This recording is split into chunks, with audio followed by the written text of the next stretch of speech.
అన్ని బాగుంటేనే పిల్లల్ని పెంచడం చాలా కష్టంగా ఉంది. అమ్మాయిలను అసలుకి పట్టించుకొని ఎంతో మంది పేరెంట్స్ని కూడా చూస్తున్నాం. అలాంటిది వాళ్ళ ఫాదర్ తన చెయ్యి వదిలిపెట్టకుండా ఇన్ని సంవత్సరాలు ఒక ప్రయోజకురాలను చేయాలి, నా కూతురేంటో ఈ సొసైటీ చూసి ప్రౌడ్ గా ఫీల్ అవ్వాలి, అభినయాస్ ఫాదర్ అంటే ఆనంద్ అని చెప్పుకునే విధంగా సొసైటీకి పరిచయం చేశారు కదా. ఆ విషయంలో ఏమనుకుంటారు వాళ్ళ ఫాదర్ గురించి ఆమె ఇప్పుడు?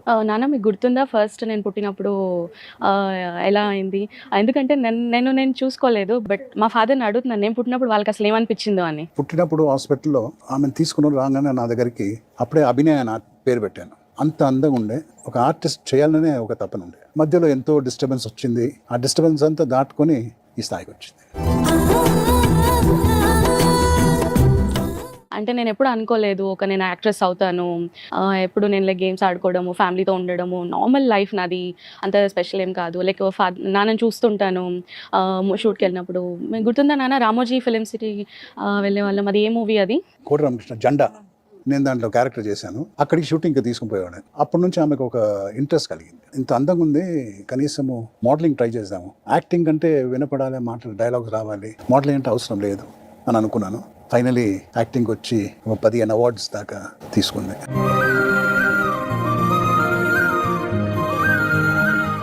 ఆమెకి ప్రాబ్లం ఉంది. సో ఈ ప్రాబ్లం నుంచి బయటికి తీసుకుని వచ్చి ఆమెను ఇండిపెండెంట్గా చేయాలి. అంటే total credit goes to my wife. నేను చేసింది ఒక 5% ఉండొచ్చు, 70% వాళ్ళ మదర్. క్రెడిట్ గోస్ టు అమ్మ మొత్తం.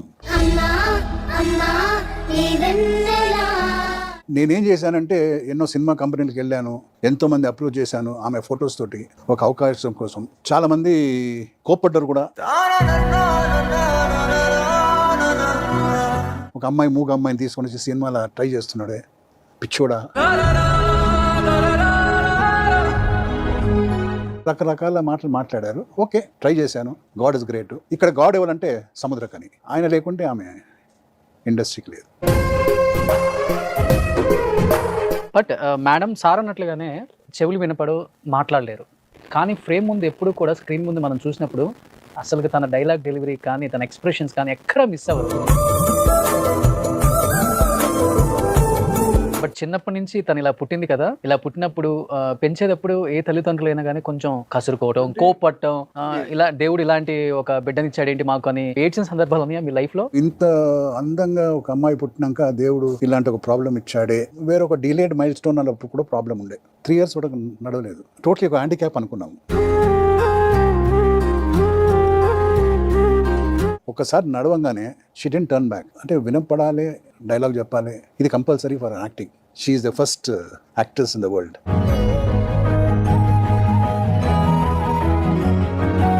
డిఫెండ్ అని కూడా అనకూడదు. డెఫ్ అండ్ డమ్ డమ్ అనేది ఎవరు లేరు. వినపడదు, వినపడితేనే మాటలు వస్తుంది. చాలా మంది ఏమంటారు, డెఫ్ అండ్ డమ్ అంటారు. అది పొరపాటు. ఏం చేసేస్తారు, సైన్ లాంగ్వేజ్ నేర్పించేసి మూగోళ్ళు చేసేస్తారు.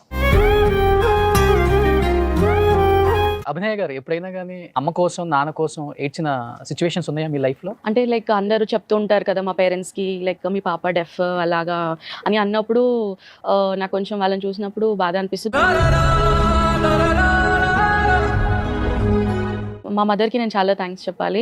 ఎందుకంటే మా మదర్ నా యాక్టింగ్ కెరియర్కి మా మదర్ చాలా పెద్ద సపోర్ట్. అండ్ తను నాకు డైలాగ్స్ అండ్ వెన్ షూట్ ఉంది అన్నప్పుడు ముందు రోజు నాకు షూట్కి ప్రిపరేషన్ కానీ, ఆ డైలాగ్స్ ప్రాక్టీస్ చేయడం కానీ, ఎక్స్ప్రెషన్స్ కానీ ప్రతిదీ మా మదర్ చూసుకుంటారు.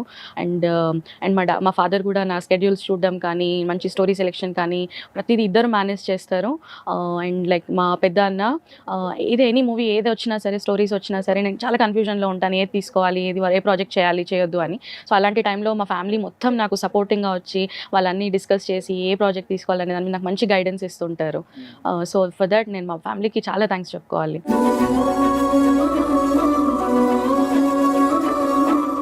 నాన్న ఎలాంటి అడ్వైజెస్ ఇస్తుంటారు మీకు? ఆఫ్ కోర్స్ ఫాదర్ మా నాన్నగారు ఎప్పుడు అడ్వైస్ ఇస్తుంటారు. ముందు షూట్కి వెళ్ళే ముందు జాగ్రత్తగా వెళ్ళాలి, టైంకి పడుకో, అసలు ఎప్పుడు పడుకో నిద్రపోవాలి టైం కానీ ఎప్పుడు బాగా చెప్తుంటారు. నాకేమో డైలాగ్స్ చదువుకోవాలి, ఇది అర్థం చేసుకోవాలి, చాలా ఉంటుంది. బట్ ఆయన ఒకటే అంటారు, ఎప్పుడు నాతో గొడవ పడుతున్నట్టు ఎలా ఎక్స్ప్రెషన్స్ ఇస్తూ ఉంటారు. సో మా ఇద్దరికి మంచి ఫనీ కాన్వర్సేషన్స్ అవుతుంటాయి. ఎంత పాజిటివ్ ఉందో అని ఒక్కొక్కసారి కొట్లాడుకుంటూ ఉంటాము. సో ఎప్పుడు పాజిటివ్గానే ఉంటారు, ఎప్పుడు నెగిటివిటీ ఏమి ఉండదు. నాది ఒకటే ఒక అడ్వైజ్, పంక్చువాలిటీ. చెప్పిన టైంకు వెళ్ళిపోవాలి, వాళ్ళు పంపించిన టైంకి వచ్చేయాలి. ఇండస్ట్రీ ఉంటుంది, it is not permanent for everybody. ఉన్నంత కాలము మంచి పేరుతో ఉండాలని ఆమెకి ఎప్పుడు చెప్తాను. ఏ తల్లిదండ్రులైనా కానీ పిల్లలు అభివృద్ధిలోకి వస్తే బాగా ప్రౌడ్గా ఫీల్ అవుతారు. దేవుడు అభినయ గారికి చాలా పెద్ద ప్రాబ్లం పెట్టినప్పటికి కూడా అందరితో పాటు ఈక్వల్గా తను కూడా ప్రౌడ్గా చెప్పుకునే స్టేజ్కి వచ్చారు. ఇది ప్రాబ్లమే కాదు, దేవుడు ఇచ్చిన వరం. ఇలాంటి పిల్లలు ఎవరికి ఇస్తారు? జాగ్రత్తగా చూసుకునే వాళ్ళకి ఇస్తారు. ఇది ఎప్పుడు మాకు ఒక బర్డన్ గా అనుకోలేదు. పిల్లలు అల్లరి చేస్తారు, గొడవలు చేస్తారు, అదంతా సర్వసాధారణం. ఈ ప్రాబ్లం నుంచి బయటకు వచ్చి ఈ స్థాయికి వచ్చింది, అది క్రెడిట్ గోస్ టు హర్. ఆ డాడీ అయితే చెప్పారు అది కరెక్ట్. అంటే కొంతమంది అంటుంటారు డెఫ్ అంటే ఏంటి, ఇదంటే ఏంటి అని. Just natural thing. చాలా మంది మాటలు వచ్చిన వాళ్ళకి తెలియదు అసలు ఎందుకు ఇలా చేస్తారు, ఎందుకు ఇలా ఉంటారు అని. US లో 1800s ఆ టైంలోనే వాళ్ళకి తెలుసు ఒక డెఫ్నెస్ అంటే ఏంటి, వాళ్ళకి ఈక్వల్ రైట్స్ ఉంటాయని తెలుసు. ఇక్కడ ఏంటంటే ఒక డెఫ్ అంటే ఒక నెగిటివ్ గానే చూస్తారు. మా ఇంట్లో ఎప్పుడు నన్ను ఒక డెఫ్ అమ్మాయి లాగా, ఒక స్పెషల్ లాగా ఎప్పుడు చూడలేదు. లైక్ సేమ్ అంతా ఈక్వల్. నాకు ఏ రోజు ఎక్కువ తక్కువ అనేది అసలు లేనే లేదు. సో అభినయ్ గారు, మీకు ఒకటి చెప్పనా, మీరు సేమ్ చందమామ లాగా ఉన్నారు. Thank you so much.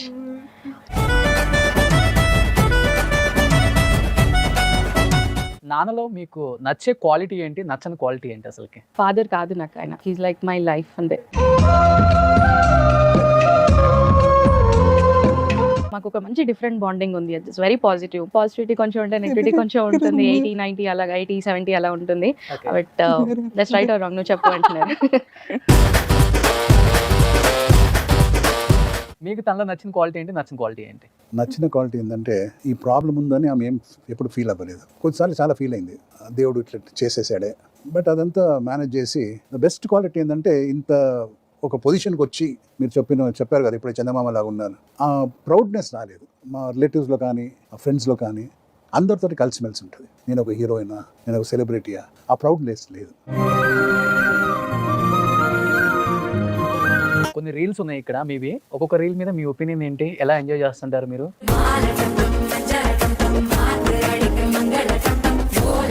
ఇది చెన్నైలో తీసాము, తమిళనాడులో ఒక డాన్స్ ఇన్స్టిట్యూట్లో. సో లైక్ నాకు నచ్చింది డాన్స్, నేను అడిగాను చేద్దాము అని. ఓకే, అందరూ ఆ సాంగ్ బాగుందని చెప్పారు. సో ఆయనకు సర్ప్రైజ్ చేయడానికి అన్నట్టుగా నేను ఆ సాంగ్ అలాగా డాన్స్ చేసి. Next reel. మా మదర్ వాళ్ళ మదర్ తను, మా అమ్మమ్మ గారు. చాలా ఎమోషనల్ అయిపోయారు, అంత బాండింగ్. ఈ రోజు నేను ఇలా ఉన్నాను అంటే, ఈ రోజు నేను నడుస్తున్నాను, మాట్లాడుతున్నాను అంటే కూడా మా అమ్మమ్మ గారే కారణం.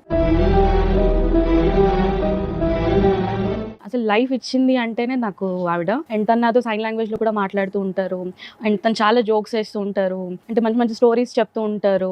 లైక్ నేను ఎప్పుడూ ఆవిడ్ని నా హస్బెండ్ నువ్వు అని అంటూ ఉంటాను సరదాకి. So it's like 1 year. ఈ September 3rd వస్తే లైక్ 1 year అవుతుంది. సో మేము హాస్పిటల్ 7 days ఉంది బెంగళూరు హాస్పిటల్లో. నేను చాలా వరి అయినప్పుడు ఆవిడ హాస్పిటల్లో ఉన్నప్పుడు ఎప్పుడు నేను ఆలోచించుకుంటూ ఉంటాను నా చిన్నప్పుడు టైంలో తను నాకు ఎలా ఉండేవారు, తను నాకు ఎలా సపోర్ట్ చేసేవారు అని. అండ్ ఆవిడంటే నాకు చాలా ఇష్టం. మీరు మంచి యాక్టరా, డాడీ మంచి యాక్టరా? అక్కడ చూడండి లెఫ్ట్ లో మీరు ఆల్రెడీ. Hats off. నా అంబిషన్ ఒక యాక్టర్ కావాలని ఉండే, అది నేను సక్సెస్ అవ్వలేదు, అభినయ సక్సెస్ అయింది, అది చాలా. నెక్స్ట్. వావ్. అయిన దేవుడు. గాడ్ ఫాదర్ అంతే నాకు. Very big heart and very positive person and very strict. ఆ మూవీ షూటింగ్ జరుగుతున్నప్పుడు డైరెక్టర్ గారు కండిషన్ ఏంటంటే ఆమె ఉన్నన్ని రోజులు ఆమెకి ఏం ఇబ్బంది కావద్దు, ఎప్పుడు నవ్వుతూనే ఉండాలి, అలా చూసుకోవాలి మొత్తం యూనిట్ ఆమె అభినయనే. Next picture. Yes. Big fan and I salute Rajini గారు. Best person in the world and is top. ఏం చెప్పారు అభినయ్ గారిని చూసినప్పుడు రజనీకాంత్ గారు? అంటే అభినయ ఒక సినిమా చేసింది కుట్రం 23 అని చూశాడు. యాక్టర్స్ పేరు నాకు తెలియదు కానీ ఆమె నా సెల్యూట్ చెప్పండి. Next picture.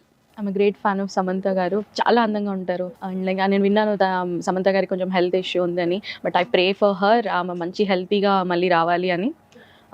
ఎంత స్వీట్ అంటే చాలా న్యాచురల్గా ఉంటారు.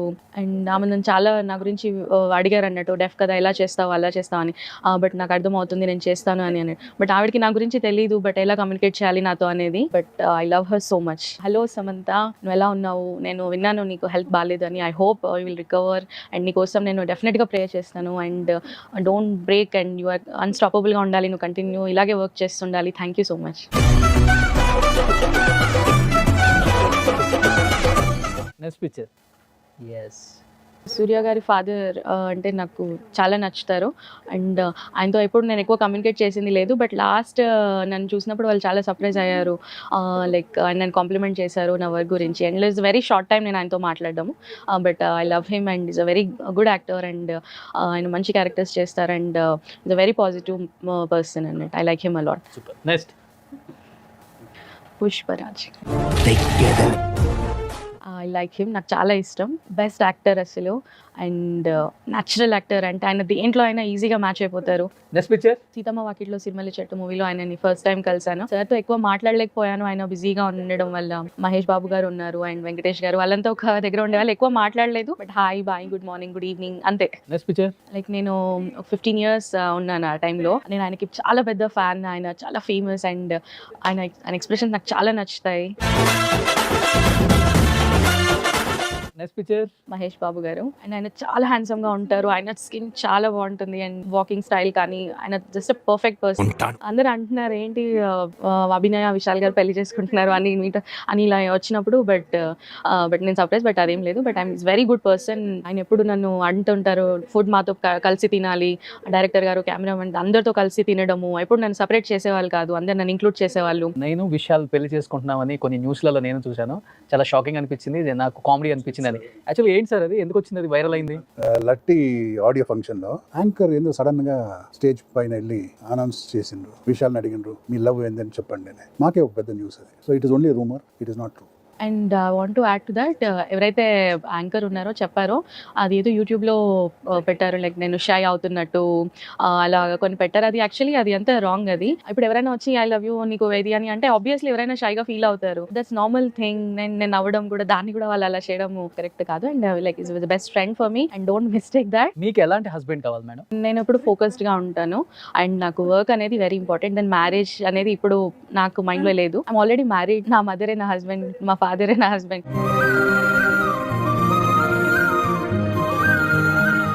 బట్ ఏ తండ్రి అయినా కూతురికి పెళ్లి చేయాలి అనుకుంటారు. మీరు ఎలాంటి అల్లుడు వస్తే బాగుంటుంది, తను అర్థం చేసుకునేవాడు అని? మా ఇంట్లో రెస్ట్రిక్షన్ లేదు. ఆమెకి ఏదైనా ఆప్షన్ ఉంటే ఓకే. ఆమెది ఒకటే ఒక రిక్వెస్ట్ ఏంటంటే మా లేకుండా ఆయన కూడా. సో హియరింగ్ ఇంపైర్డ్, వినపడదు, మాటలు రాదు. అలాంటి ఒక అబ్బాయి మమ్మల్ని మంచిగా అర్థం చేసుకుంటాడు. నా వర్షన్, మా మిస్సెస్ వర్షన్ ఏంటంటే అది నువ్వేమనుకుంటావు, ఎందుకు అనుకుంటావా, నువ్వు నీ సినిమాలు యాక్ట్ చేస్తున్నావు, నువ్వు మాట్లాడుతున్నావు, అందరితో కమ్యూనికేట్ చేస్తున్నావు, you're normal person.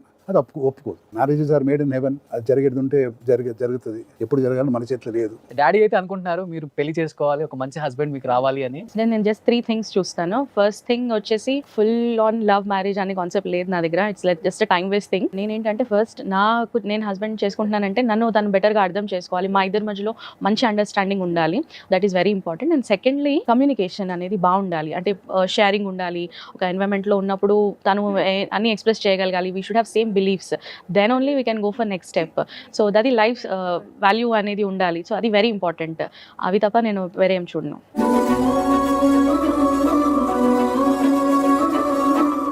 In future తనకు పెళ్ళి అయిపోయి మంచి అర్థం చేసుకునే హస్బెండ్ వచ్చి తనతో పాటు తీసుకెళ్ళిపోతే అభినయం లేకుండా ఉండగలరా? ఆమె కూడా లైఫ్ అని కావాలి కదా. ఎప్పుడు పుట్టినింట్లో ఉండడానికి అవకాశం లేదు కదా. అభినయ గారు, రేపు మ్యారేజ్ అయిపోయి ఫ్యూచర్లో నాన్న అమ్మని వదిలిపెట్టి వేరే ఇంటికి వెళ్ళిపోవాలంటే? ఐ థింక్ ఇఫ్ ఒకవేళ నాకు పెళ్ళి అయితే హైదరాబాద్లో ఒకవేళ అయి ఉంటే నేను డెఫినెట్లీ మా మదర్ ఫాదర్ని ఎవ్రీ వీక్ కలవడం అది చేస్తూ ఉంటాము. లైక్ వర్క్కి వెళ్ళడము అది ఎలాగో ఉంటుంది. ఒకవేళ వేరే ప్లేస్ అయితే like it will be like I don't know, but let's see how God plans everything. అంటే ఏం చెప్తారు అంటే, చాలా మంది 2 అమ్మాయిలు 3 అమ్మాయిలు పుట్టితేనే లాస్ట్ అమ్మాయిని ఎవరికొకరికి అమ్మేయటం, లేకపోతే చెత్తబొట్లు వేయటం చూస్తున్నారు. చాలా మంది ఇలా డిఫెండెంట్తో పుట్టిన డిఫర్తో పుట్టిన వాళ్ళని కూడా ఎక్కడో అనాథాశ్రమంలో వదిలేస్తున్నారు. అలాంటి పేరెంట్స్కి ఏం చెప్తారు? దయచేసి ఆ పొరపాటు చేయకండి. మాకన్నా గ్రేట్ పేరెంట్స్ ఉన్నారు సార్. ఓ+ పిల్లల్ని ఎక్కడో తీసుకొని వెళ్తున్నారు. ఇది మన బాధ్యత, మన శరీరం. దాన్ని తీసి బయటపడకండి.